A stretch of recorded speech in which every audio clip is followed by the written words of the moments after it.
서해초 어린이 여러분 안녕하세요. 지금부터 2학기 가정폭력 예방교육을 시작하도록 하겠습니다. 제일 먼저 가정폭력이 무엇인지 한번 알아볼까요? 가정폭력을 하는 사람은 누구일까요? 힘이 세고 우락부락한 남자일까요?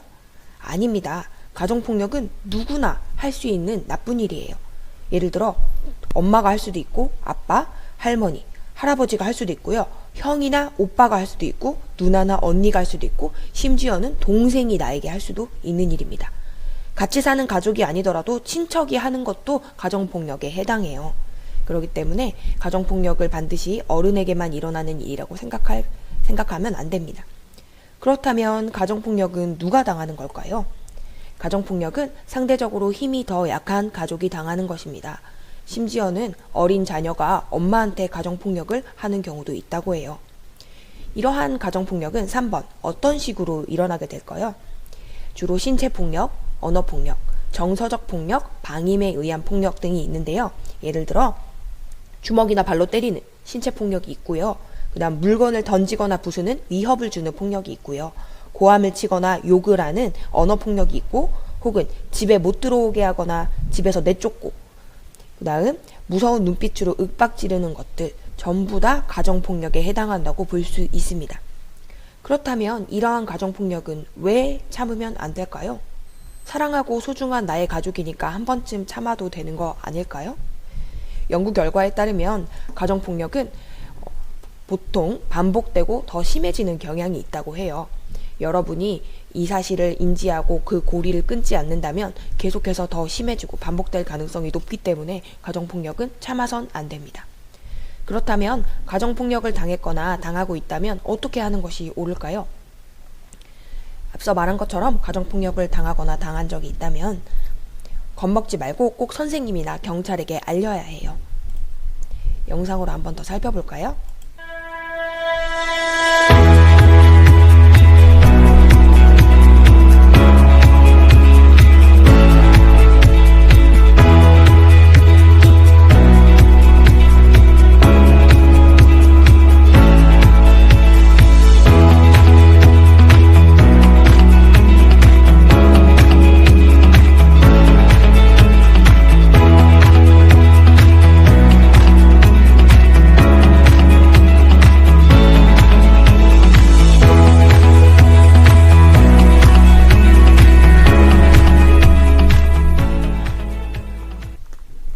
방금 살펴본 영상은 가정폭력의 한 종류인 아동학대에 관한 영상입니다. 어른들이 아이에게 하는 가정폭력을 이처럼 아동학대라고 불러요. 가정폭력에는 아동학대만 있는 것은 아닙니다. 할머니, 할아버지에게 하는 가정폭력을 노인학대라고도 불려요. 이처럼 가정에서 일어나는 가정폭력은 더 힘이 약한 가족들 누구에게나 일어날 수 있는 일입니다. 그렇다면 여러분들이 앞서 가정폭력의 의미를 잘 배웠는지 한번 문제를 풀어볼까요? 첫 번째, 우리 집에서 폭력이 매일 일어난다면 경찰의 도움을 받아야 한다. 뭔가 여러분이 경찰에게 신고해야 될 것은 폭행이라든지 사기 같은 거대한 일이어야 할 것 같지만 우리 집에서 폭력이 매일 일어난다면 그건 역시 가정폭력이기 때문에 경찰의 도움을 받아야 하는 것이 맞습니다. 두 번째, 폭력을 당하더라도 우리 집의 행복을 위해 감추어야 할까? 맞을까요? 아닐까요? 네, 맞습니다. 아니요가 정답입니다. 폭력을 당했을 경우에 감춘다면 그 폭력은 절대로 사라지지 않고 더 심해질 가능성이 높기 때문이에요. 세 번째, 심한 말을 했어도 겉으로 드러난 상처가 없으면 가정폭력이 아니다. 예를 들어 내가 심한 말을 듣긴 했지만 욕설이나 아주 나의 인성을 모독하는 심한 말을 듣긴 했지만 겉으로 드러나는 피라든지 뭔가 같은 상처가 없으니까 가정폭력이 아닐까요? 아닙니다. 앞서 말했던 것처럼 가정폭력에는 언어폭력도 있어요. 네 번째, 가정폭력은 어른들에게만 일어나는 일일까요? 아닙니다. 가정폭력은 아이에게도 일어날 수도 있고 어른인 엄마나 아빠에게 일어날 수도 있고 할머니나 할아버지에게 일어날 수도 있는 누구에게나 일어날 수 있는 일이에요. 다섯 번째, 말이 안 통하거나 화가 나면 폭력을 좀 써도 될까요? 정답은 아니요입니다. 여러분 잘 맞추고 계신가요?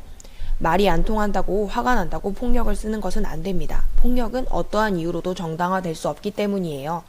다음 문제입니다. 술을 마시고 술김에 모르고 때렸다면 그건 술 때문이니까 용서할 수 있을까요? 아닙니다. 술을 마셨다고 하더라도 폭력은 정당화될 수 없기 때문입니다.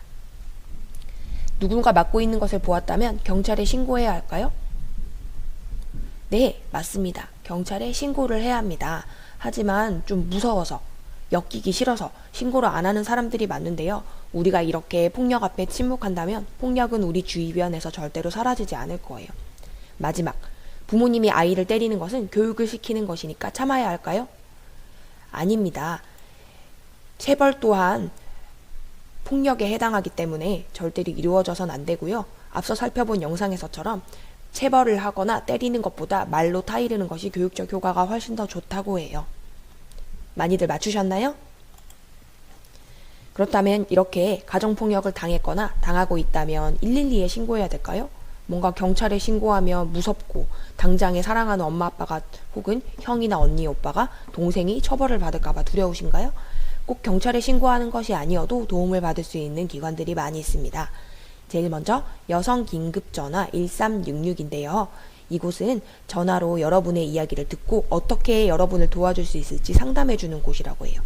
상황이 심각하다면 경찰을 연계해주기도 하지만 상태가 심각하지 않다면 쉴 곳인 쉼터를 마련해주기도 해요.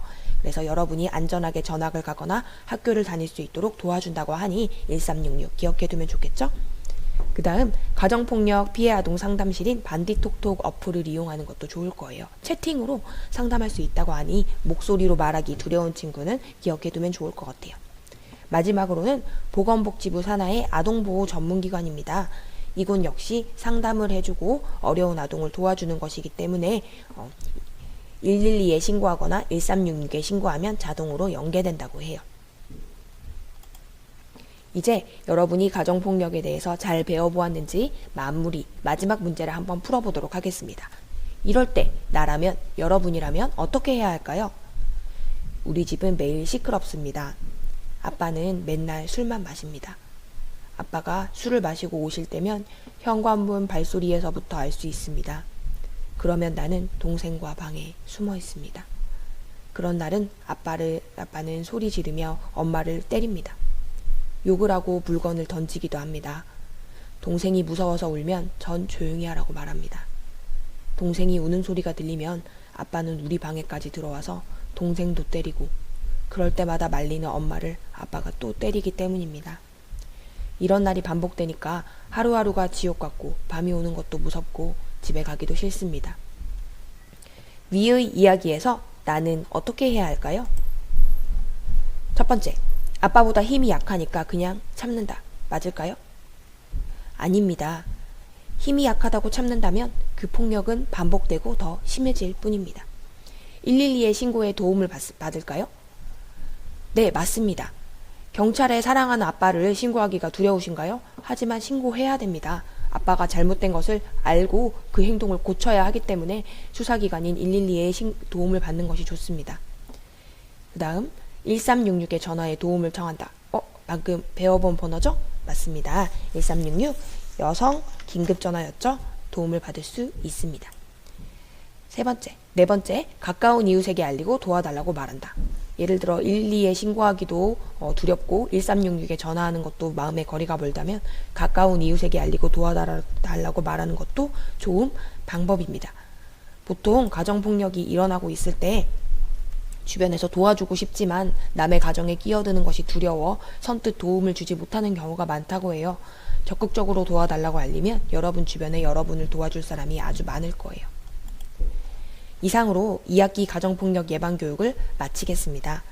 감사합니다.